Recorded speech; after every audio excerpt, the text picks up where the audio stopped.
Hello, everybody. Alongside the peripatetic Ryan Sir, I'm Don Helbig, and welcome to the Pick Six. It's the podcast by the Attractions Group, where we bring you the latest top stories from the attractions and amusement industry. Yeah. And before we delve into this week's news, just a reminder that you can subscribe on all your favorite podcast apps, Apple, Google, Spotify, you know the drill. And if you're watching the YouTube version, thank you. Please hit that subscribe button, leave us a like, leave us a comment, and let's get to the show. Oh, yeah. Follow us on X/Twitter at attractions_GRP. Don, what's the first story today?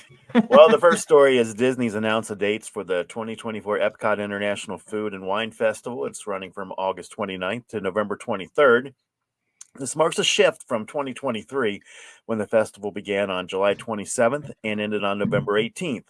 The festival showcases numerous national-themed food and beverage marketplaces and World Showcase and additional ones at the front of the park. This year, Communicare Hall in World Celebration, opening on June 10th, will also be featured as part of the festival elements, and details still to be announced, but a little bit shorter than what the event has traditionally been. Yeah. Well, one thing I noticed last time I was at Epcot, it was the week before Flower and Garden, which is their spring celebration. And they were trying to move merchandise out from the Festival of the Holidays, while trying to move merchandise in for the spring. No, I'm sorry. It was Festival of the Arts that they were shutting down, and the Food and Wine. I'm sorry. The spring celebration, the Flower and Garden Festival, they were setting up. So it was a weird mishmash, and it was very un-Disney-like. So I attribute that to why the dates are a little bit different now. Yeah, and I mean, when you talk about festivals, I mean, Disney does an outstanding job. I've been to a couple of different ones at Epcot. You mentioned the Flower and Garden Show. I mean, that was outstanding when I experienced that. So this is one, I might have to make a trip to Central Florida and check this out. You're going to be an AP before you know it, because I've made trips down there specifically to go to Food and Wine and Flower and Garden, and mainly. And I, to full disclosure, I tried to make it down to Festival of the Arts because it was like Figment was on the logo, and I wanted to buy all that stuff because Figment's kind of a hero. But I didn't make it in time for the festival. But like I said, they were still selling stuff from Festival of the Arts. Anyway, moving right along. Story number 2, Top Thrill 2, which we've been talking about ad nauseum, is just about to open. So the eagerly anticipated reopening of Cedar Point's Top Thrill roller coaster as Top Thrill 2 is facing early criticism due to a new safety guidelines requiring riders to store loose articles like keys and phones elsewhere. Unlike most coasters with this rule, Top Thrill 2 won't offer free lockers or storage bins, prompting dissatisfaction among Cedar Point and roller coaster fans. So this has been all anyone's talked about for the past 24 hours as of this recording. Don, in your opinion, you're going to have the argument of leave it with a non-rider, leave it in your car, and so on. Does this make this an upcharge attraction, essentially? Yeah, I mean, pretty much, because there's no other, there's no option. You either leave everything in a locker, which I don't know what the price is going to be. I've heard anywhere from $2 to $4. Leave it in your car, which you can't do. That's the thing that I wrote a piece on this on Theme Parks by Don. And some of the feedback I got, there was a lot of dissatisfaction, but there was others that said, hey, it's only a few dollars. So you ride it 2 or 3 times and it's maybe $12. What's the big deal? Well, the big deal is there's a number of guests that go to Cedar Point, 10, 15, even more times. And if they want to ride this 2 or 3 times a year, that $4, $8, $12, whatever, people were throwing at me, it's only this, suddenly becomes $120, $180 for the year. So it adds up quick if you're a fan of thrills and you want to experience this every time you go to Cedar Point.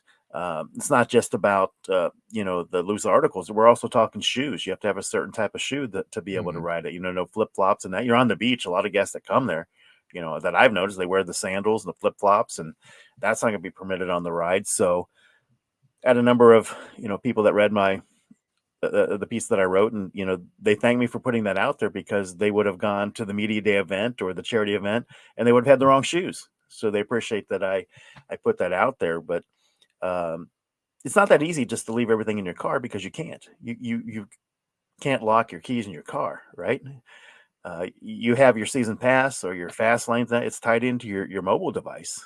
Hmm. You need that, to be able to get into the park, or if you're using Fastlane on the ride, you have to have that device in that. So there's a lot of complications with this. I think it's fair to ask: does the price add up? The number of times you ride it, the inconvenience of having to get that locker and store everything in there, is that going to eventually outweigh the thrill of the ride? So I think that was a fair question to ask. I'm going to answer that question, and I'm going to say if it's $2 to buy a locker, no, it's not going to outweigh the thrill of the ride. That's not my concern, though. My concern is that, we're requiring people to put everybody carries a cell phone, and we encourage that because there's an ad for their own app everywhere in all these parks. Why don't we make it so you have to buy a locker to ride Gemini or Millennium Force or Steel Vengeance? Then essentially you have to. It's $2 to ride any ride. It's a very Pavlovian response in terms of like It's a bad precedence. it's a bad precedent, and it's one of those things where I'm really glad that there's enough people that are willing to speak up and say that this is unacceptable, to hopefully send a message. Because if they start making it so, I mean, first of all, I'm not even excited to wait in line for 2 hours without my phone. Like, I'm sorry, but that's how I entertain myself. I don't really want to be all that social with my friends, because I only tolerate them enough to have a cell phone on me. But it's what about like the 13, 14-year-old kids that are there?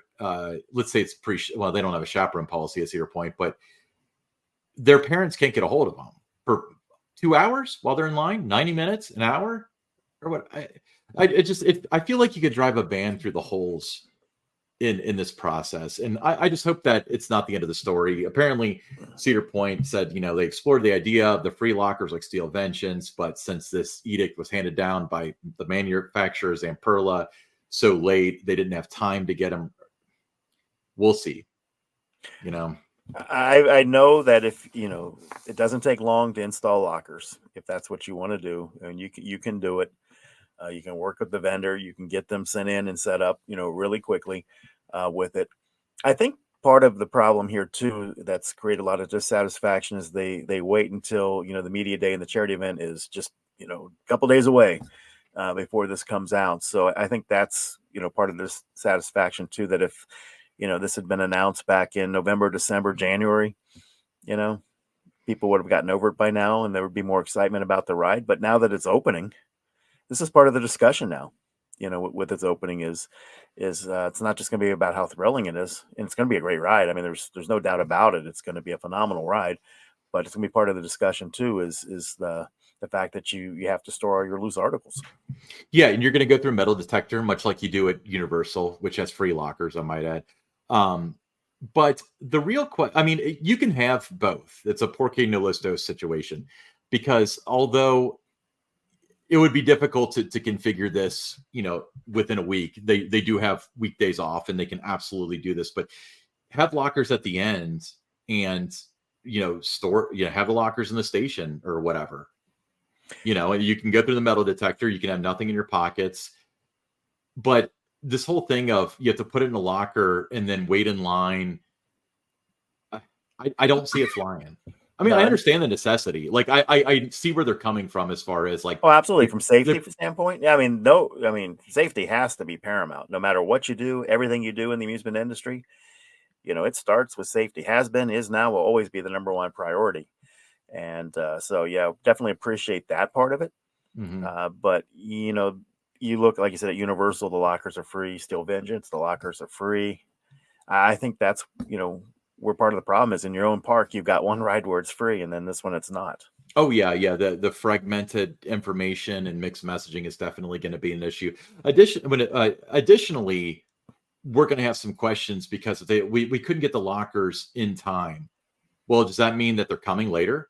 That they weren't clear on that. So if it comes June, July, August, or even 2025, and you're still paying for a locker, does that mean we couldn't do it instantly? So you're going to have to continue to still pay? Because that sounds like something that's not my problem. I guess Right. that is my problem if I have to pay for the locker. But anyway, moving right along. All right. Universal Parks and Resorts is building a kid-focused theme park, the Universal Kids Resort. It's near Dallas and Frisco, Texas, set to open in June of 2026. Construction began in November with a smaller footprint compared to the other Universal parks. Aiming for a unique experience for families, this scaled down resort will be about 1/4 the size of the Orlando parks. It just goes to show not everything is bigger in Texas. Yeah, it's going to be really exciting.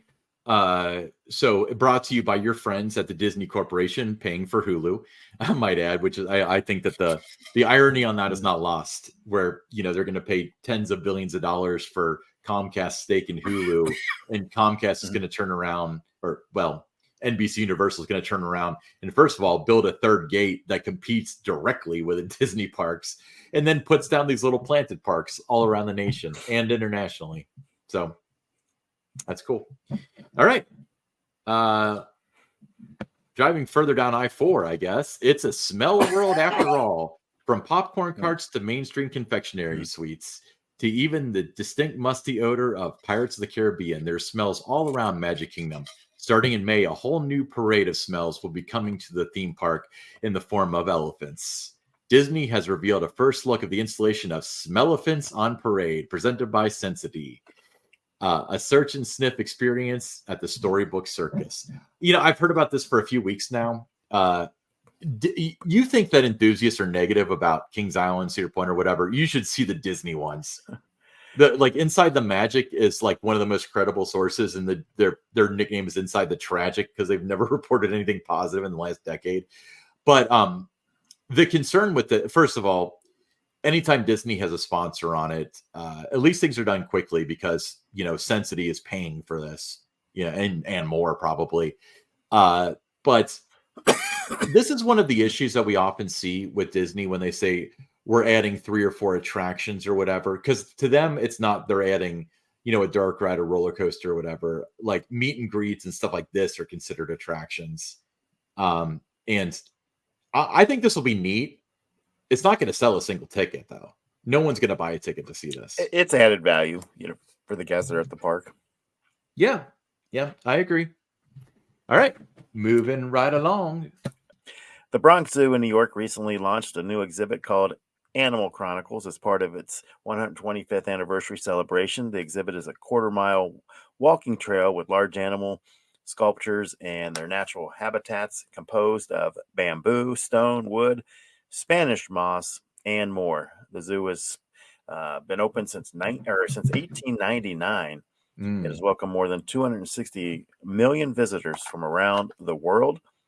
And I'm going to be in that area of New York early August. So I've got this on my calendar to check out the Bronx Zoo. Yeah, the Bronx Zoo's really famous. We're lucky in Cincinnati to have a very famous zoo, too. The second oldest zoo in America. I think the Philadelphia Zoo might be older. And it's only by like a few months or whatever. But, the Bronx Zoo, Cincinnati Zoo, San Diego Zoo are some of the most famous zoos out there. So it's really cool that you get to visit this. I mean, old theme parks are one thing, but old zoos are really neat too, Yeah, well, I'm in that area in the Bronx. I mean, the options, go to the zoo or go to Ray's Pizza. I think I'm going to go to the zoo. Well, you can stop at Ray's Pizza. You have time for both. I do. All right, moving right along. Hey, you've ridden this ride before. So Kings Island commenced its 53rd season this past weekend. Local news highlighted the upcoming Camp Snoopy expansion in the kids area opening late spring and a new menu of additions. However, the most significant update for guests to experience to start the season is a massive overhaul of over 1,000 feet of track on the north side of the Racer roller coaster. And this kind of went unreported, but this ambitious project utilized engineered pre-cut wood from our friends at the Gravity Group, known for their recent work on the Beast and previous enhancements to the Racer. You and I experienced this together on Saturday, Dawn, and it is like a brand new ride. Well, you look at the work that the Gravity Group has done over the past, really 3 years with the racer, and they really have, and the Kings Island Carpenters too have been involved in some of the work that's gone on too. But it's really breathed new life into the racer. Also, the Beast, the racer's now in his 53rd season. It's great that with the work that the Gravity Group has done and the care that the Kings Island Carpentry team has put into it, that this coaster is going to be around for future generations to enjoy. And I really like the commitment that Kings Island has had uh, to its wooden coasters, because a lot of times sometimes the wooden coasters don't have a long shelf life at some of these parks, and they're around for 20, 30 years, and the next thing you know, they're getting the RMC treatment. I think not RMC, but Gravity Group did the industry such a big solid when they developed this technology, because we only have a certain sample size, at least for me. I don't know if you've ridden other things that have had this treatment, but you got the Blue Racer, the Red Racer, and the Beast, all three of which were remarkably different. And I can't tell you how many times the Racer was, we retract 1,000 feet, we retract 1,500 feet using the classic method. And within a month, it kind of felt like it did, maybe a little bit better.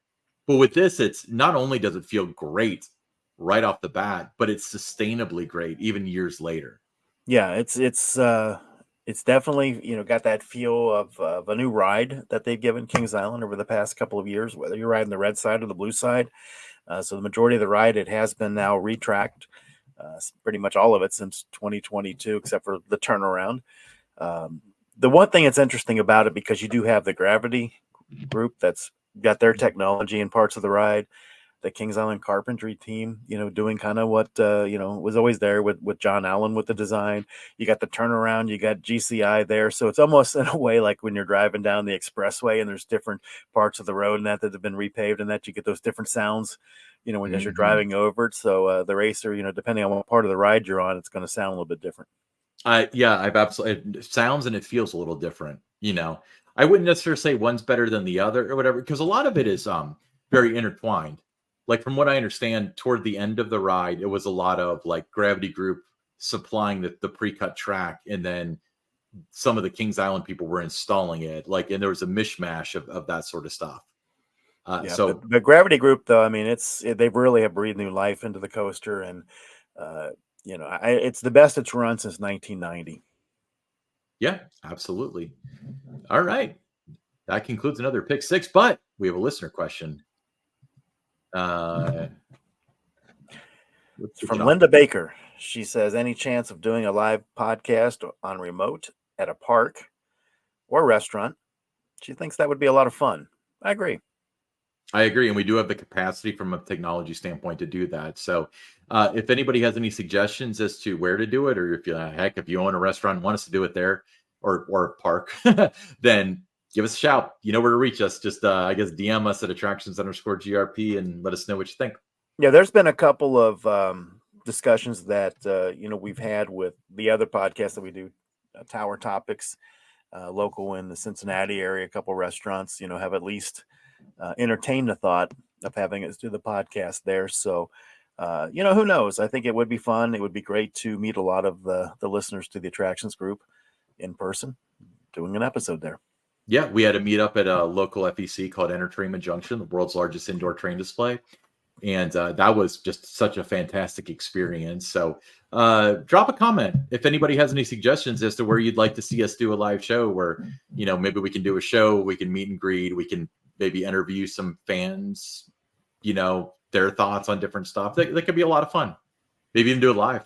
Yeah, it would definitely be a win-win situation, win for us, win for our audience to be able to take part, live, and also for the establishment that has us out there. It's a win for them too, because they're going to get, who knows how many more people than they normally would have had that night. Yeah. Perfect. All right. We'll see you guys next week with another Attractions Group podcast and a pick 6. Every year, Kings Island hires hundreds of people to help